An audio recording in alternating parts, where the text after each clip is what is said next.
12월 22일 월요일. 다시 일어선 조정 선수. 2015년 8월 비무장지대에서 발생한 지뢰 폭발로 하재헌 중사는 두 다리를 잃었습니다. 군복무 중 뜻밖의 사고였고 그 순간 그의 인생은 완전히 멈춘 것처럼 느껴졌습니다. 절망과 분노, 상실감이 하루에도 몇 번씩 교차했습니다. 하지만 그는 그 자리에 머물지 않았습니다. 긴 재활 기간 동안 그는 살아있다는 것의 의미를 다시 배우며 새로운 삶의 방향을 찾기 시작했습니다. 그가 선택한 길은 조정이었습니다. 두 팔로 노를 젓는 단순한 동작 속에서 그는 다시 자유를 느꼈고 포기했던 꿈을 조금씩 되찾았습니다. 몇 년 뒤 그는 장애인 조정 국가대표로 선발되었습니다. 물 위에서 노를 젓는 그의 모습은 패배하지 않는 사람의 상징이 되었습니다.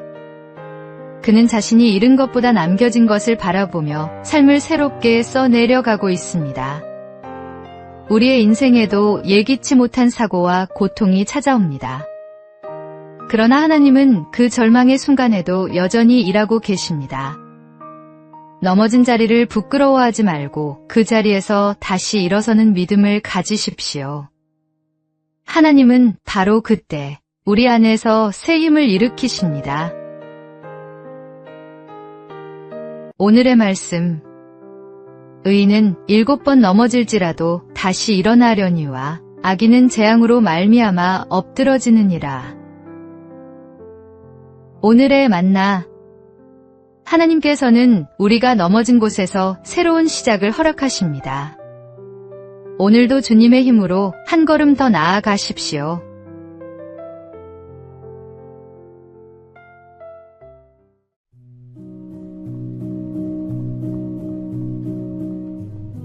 (12월 23일) 화요일. 온유함을 닮아가기. 동네 골목에서 어린아이가 친구들에게 맞고 울며 돌아오면 어김없이 날카로운 어머니의 목소리가 들립니다. 이 바보야, 또 맞고 왔어? 나가서 때리고 와. 많은 어른들이 이런 모습으로 아이를 키웁니다. 하지만 그 순간 아이의 마음은 2번 상처를 입습니다. 친구에게 맞은 상처, 그리고 사랑받지 못한 슬픔.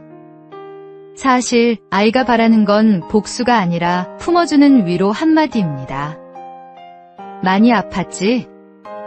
괜찮아, 엄마가 있잖아. 그 말 한마디면 아이는 다시 웃고 세상을 따뜻하게 배우게 됩니다.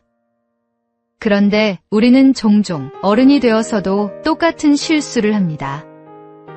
남편과 다투고 마음의 벽을 세우고 이웃에게 조금이라도 손해를 보면 오랫동안 미움을 품습니다. 그러면서 아이들 앞에서 말합니다. 용서해야지, 착해야지. 온유함은 약함이 아닙니다. 분노를 삼키고 사랑으로 반응하는 것이야말로 진짜 강한 사람의 모습입니다. 예수님이 그 길을 먼저 걸으셨습니다. 그리스도인이 이 세상에서 빛과 향기가 되려면 먼저 그분의 온유함을 닮아야 합니다. 그 온유가 가정의 공기를 바꾸고 이웃의 마음을 녹이며 세상을 아름답게 만듭니다.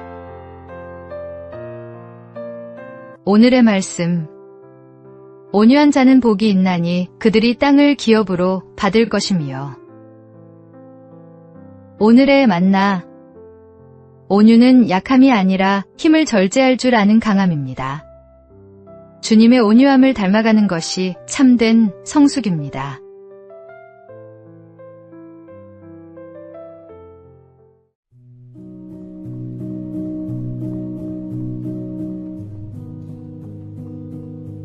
(12월 24일) 수요일. 크리스마스실의 기적. 덴마크의 한 작은 마을. 아이나 호보엘이라는 우체국 직원이 있었습니다. 그는 마을의 결핵요양원이 재정난으로 문을 닫게 될 위기에 처했다는 소식을 듣고 마음이 아팠습니다. 이대로 두면 그곳의 환자들은 어떻게 될까? 그는 밤새 고민을 거듭하다가 한 가지 아이디어를 떠올렸습니다.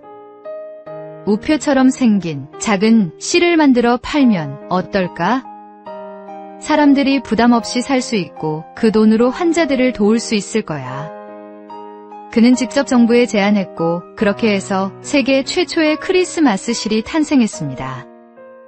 사람들은 기쁜 마음으로 실을 사서 성탄 카드에 붙였고 그 따뜻한 마음들이 모여 요양원은 다시 문을 열 수 있었습니다. 그 후로 덴마크는 결핵 사망률이 세계에서 가장 낮은 나라가 되었습니다. 작은 사랑의 실천이 한 나라의 역사를 바꾸었습니다. 사랑은 크기가 아니라 마음의 방향에서 시작됩니다. 다가오는 성탄절.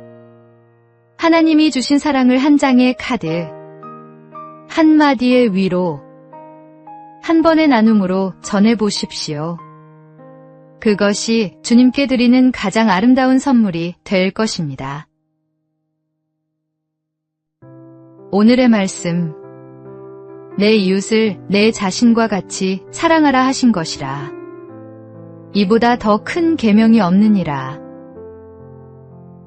오늘의 만나. 작은 실천이 세상을 바꿉니다. 당신의 작은 나눔이 누군가에게는 생명의 빛이 됩니다.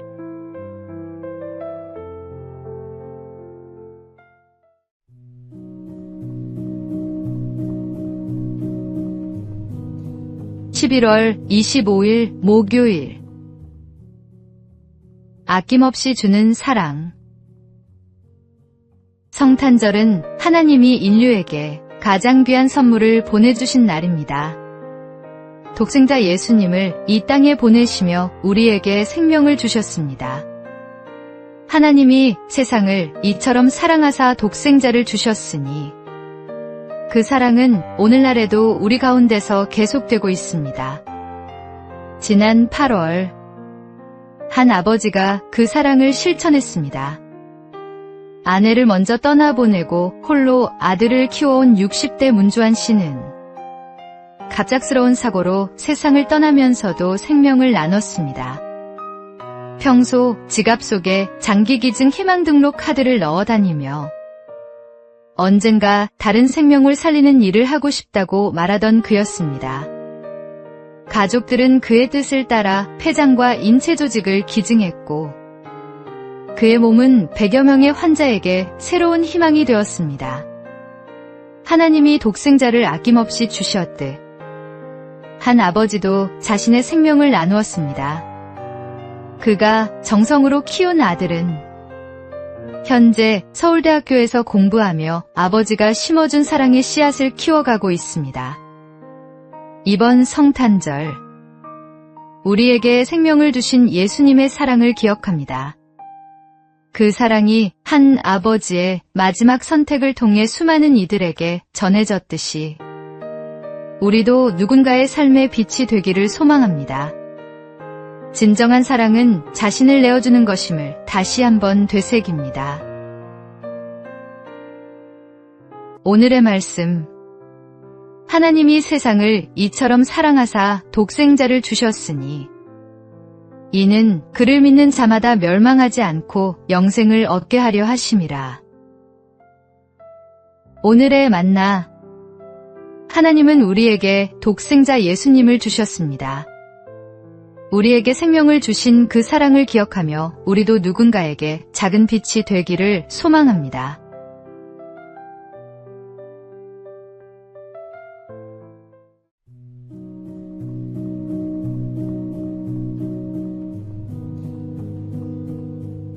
(12월 26일) 금요일. 절제하는 삶. 피너츠 만화 중에 이런 장면이 있습니다. 찰리 브라운이 저녁 사료 2그릇을 들고 와서 스누피에게 말합니다. 내일 하루 종일 집에 없을 거야. 그래서 내일 먹을 것도 함께 준비했으니까 한 그릇만 먹고 다른 한 그릇은 내일까지 남겨두는 거야. 스누피는 고개를 끄덕이며 첫 번째 그릇을 깨끗이 비웠습니다. 그러나 지붕 위에 누워 잠시 눈을 감자 눈앞에 자꾸만 그 남은 한 그릇이 아른거렸습니다. 결국 그는 유혹을 이기지 못하고 남은 음식까지 개걸스럽게 먹어치웠습니다. 그리고 만족스러운 얼굴로 이렇게 중얼거렸습니다. 먹고 나니 기분이 좋군. 만약 아직도 내일이 오지 않았다면 그땐 나 자신이 싫었을 거야. 우리 시대는 오늘을 즐겨라라는 말이 너무도 자연스럽게 들리는 세상입니다. 욕망을 따라 사는 것이 당연한 것처럼 포장되고 절제보다는 쾌락이 지혜처럼 여겨집니다. 하지만 주님은 우리에게 이렇게 말씀하십니다. 누구든지 나를 따라오려거든 자기를 부인하고 자기 십자가를 지고 나를 따를 것이니라. 진짜 자유는 하고 싶은 대로 사는 데 있지 않습니다. 죄를 합리화하는 자유는 결국 스스로를 묶는 사슬이 됩니다. 그리스도 안에서 자기를 다스리는 삶, 그 안에서 누리는 평안이야말로 참된 쉼이며 진정한 자유입니다. 오늘의 말씀, 예수께서 제자들에게 이르시되 누구든지 나를 따라오려거든 자기를 부인하고 자기 십자가를 지고 나를 따를 것이니라. 오늘의 만나, 절제는 자유를 빼앗는 것이 아니라 진정한 자유를 주는 것입니다. 주님 안에서 자기를 다스리는 삶을 살아가십시오.